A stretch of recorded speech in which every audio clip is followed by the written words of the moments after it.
In late May, a video of an ATACMS with a cluster munition warhead emerged, destroying what looked to be an S-400 SAM battery. Secondary explosions of ready-to-launch missiles pretty much confirmed it was a real battery and not some decoy. Further videos showed some of the aftermath. That happened near the city of Donetsk. But what's interesting is that event was not a one-off. In fact, that's been going on for some time, and similar attacks on Russian SAM sites have even stepped up a bit after that. This video will explain why those attacks became more numerous, why was the focus on Crimea, what might be the ultimate goal, and why have Russian S-400 SAMs often showed to be inadequate to protect themselves.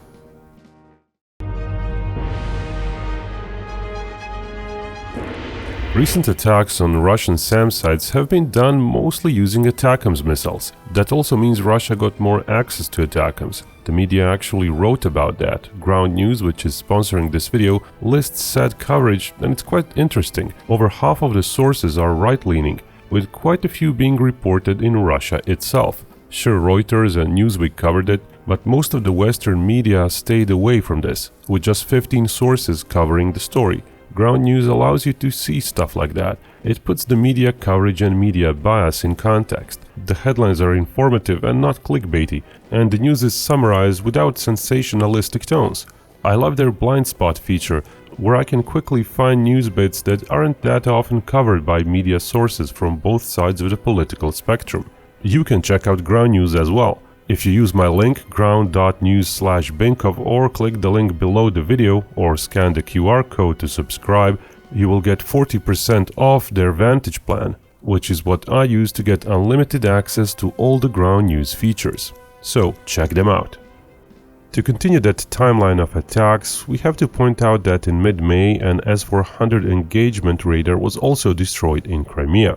In early June, Russian long-range SAM near Belgorod, north of Kharkiv, was struck. Then in mid-June, several long-range SAMs all over Crimea were struck. While there is little photographic evidence, so websites such as Oryx tracking losses don't mention them all, there was a Russian-oriented Telegram account, Fighter Bomber, which claimed such strikes did in fact happen. Another Telegram channel, Astra, though less pro-Russian oriented, claimed that Ukraine damaged or destroyed 2 Russian S-300 systems and 4 radars during the June 10th night attacks on Crimea. It would appear that 3 to 4 sites were indeed struck, at least some of them being S-400 and some of them being S-300, and that all suffered damage or destruction to their radars, which are basically the heart of any SAM battery. So why is Ukraine seeing so much success lately, and why Crimea? Well, some of those Russian SAM batteries were positioned really close to the front. The one near Donetsk was less than 50 kilometers away. That's enough for a variety of Ukrainian weapons to reach it. The SAM near Belgorod was also basically in reach of a regular Gimler's missile fired from HIMARS. Cities like Donetsk and Belgorod are important regional hubs with many locations requiring protection. Positioning SAMs too far away from them might mean inadequate coverage or reaction time for the SAMs. Of course, positioning them close risks the SAMs themselves. Crimean batteries, however, were farther away from the front line, 160 to 200 kilometers, not counting the Sevastopol one. That one was roughly 250 kilometers away. All those were hit by ATACMS missiles, which have a range of up to 300 kilometers, and which were crucially sent in larger quantities after the US approved more aid this past April. It took some time for the missiles to actually arrive in Ukraine, but when they did arrive, they started having visible impact. Cluster munition ATACMS is perfectly suited for such attacks, and obviously Ukraine received some from the US, judging by the videos. Unitary warheads could have been used as well in some of the attacks, but due to possible jamming and the unarmored nature of targets, cluster warheads are a better choice. They disperse farther away from a possible jammer and cover a wider area, providing better chances of a hit. Now, it's unknown how many such missiles the US sent. Since the new aid started trickling in, 3 PDA urgent aid announcements were made by the US. Those are shipments directly from US military stocks. They totaled a bit under $1.7 billion. In theory, that's enough to account for over 1,000 ATACMS, but it's unlikely the US sent so many.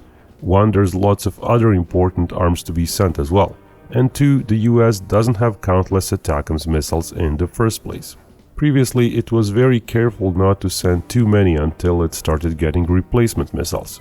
Also, cluster munition ATACMS are fairly low in inventory, especially the GPS kind with the longer reach. US had decided to rework their cluster munition ATACMS into unitary warhead variants, and most of those actually underwent that process before the war in Ukraine started. Since then the process was stopped, so an unknown number of cluster munition ATACMS was left. But in the best case scenario for Ukraine, if none of the longer range ATACMS with cluster warheads were converted yet, some 490 missiles might still be available. The unitary warhead variant is more plentiful, and there's for sure over 1500 left over. With the ATACMS production being restarted and new missiles coming in, there is high likelihood Ukraine might be getting several hundred such unitary warhead missiles per year. But all that is for the medium-term future. The near-term future is this. All those anti-SAM attacks were done to prepare groundwork for the imminent arrival of F-16s. Those may come within mere weeks and might start their missions just weeks later. Against an F-16 with 20 or 30-year-old technology, an S-400 is still a very potent piece of weaponry, so those long-range Russian SAMs have to be thinned out. So why the focus on Crimea? Because there the US can find the SAMs more easily. Just dozens of miles away from Crimea, US and NATO planes regularly fly recon routes. They use cameras, radars creating synthetic images, radio signal locators, and so on. And they can watch strikes in real time. During those strikes in mid-June, US Global Hawk recon drone was flying close to Crimea, possibly doing a damage assessment mission. The US also has a vast fleet of recon satellites to rely on, but in Crimea those are augmented by recon planes. That's not possible to do near Kharkiv or Donetsk due to geography. That may be part of the reason why Crimea was focused on, not because it's the most important target set, but because it's the easiest to attack, both for ATACMS and later on for F-16s. Over Crimea, Russia is likely to have fewer fighter jets intercepting Ukrainian planes, at least not without NATO sending ample warning through their AWACS planes. If Russian defenses are further neutralized by thinning out their SAMs in Crimea, then Crimea becomes the obvious place of attack for Ukraine.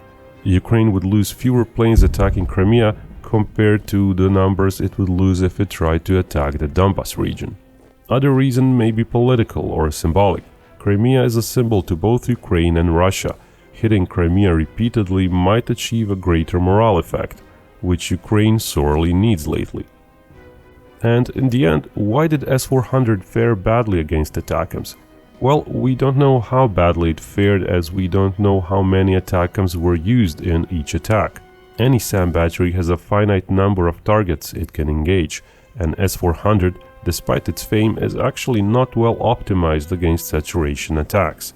Sure, against F-16s it could be absolutely deadly. Those fly farther away and probably won't be numerous. But the salvo of missiles coming straight towards an S-400, that's not so easy to intercept. Those missiles don't all have to be ATACMS. Some could be simpler missiles just to overwhelm the defenses. But S-400 for the most part uses semi-active guided missiles. That has limitations. In theory, S-400 fields a variety of missiles, but in actual Russian service, the smaller 9M96 missile is not used with S-400 launchers. So far it was only spotted very rarely in exported SAM batteries, which is unfortunate for Russia as that's an active radar-guided missile. Those don't need as much help from their engagement radars, and more can be directed against more targets at once. Rather, said missile is available in fairly low numbers and is being fielded in a separate system, the S-350, which is having development issues, and not many of those systems have been deployed yet by Russia. In a way, that system might be a better choice when it comes to missile defense. The S-400 battery is credited by its manufacturer to be able to handle, quote, up to 10 targets at one time, but that's very likely when using either the 9M96 missile, which isn't used as we said, or when using the big 40N6 missile, which is also very likely to use an active radar seeker. but that is also likely available in very low numbers as it's still fairly new. Its mission profile may not be optimized against ballistic missile defense, but for engaging very distant aircraft. So it's quite possible that most of the S-400 in use around Russia rely on 48 and 6 family of missiles, and that they are limited to just 6 targets being intercepted at one time. So it's fairly easy to see how an S-400 battery could be overwhelmed simply by a large barrage of missiles coming towards it.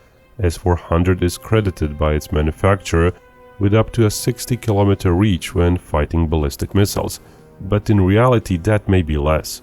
ATACMS is a maneuvering missile, sort of like the Russian own Iskander. ATACMS speed could be modeled after Scud-B if it's doing a pure ballistic trajectory, but in a maneuvering depressed trajectory, it likely trades a bit of range and speed for being a harder target to hit. It's plausible that more realistic anti-ballistic mission ranges when it comes to ATACMS-style missiles are 25 or so kilometers.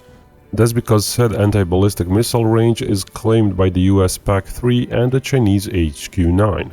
Coincidentally, a PAC-3 battery near Kiev fired off 20 missiles in less than a minute. It is questionable if S-400 is capable of matching such anti-saturation defenses. It's plausible just 2 salvo of missiles, meaning up to 24 missiles against 12 targets, is all that an S-400 has time to guide. And frankly, that's the best case scenario. In the real world, there's often uncertainty, people react late, or interceptor missiles don't work. Sometimes more than 2 missiles may be required to actually intercept a target. Some ATACMS might slip through, especially if there are many fired at once. Even several fired at once might not be trivial to intercept in real-world conditions.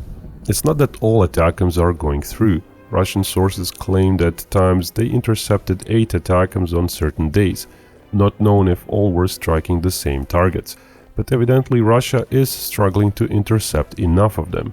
So Ukraine might be burning through their ATACMS stocks, but it may be worth it. Removing an S-400 battery is a huge deal. Russia produces only several of those per year, and at the current pace, skies over part of Ukraine, especially over Crimea, might indeed be somewhat opened, maybe enough so that Ukrainian F-16s can indeed do some damage.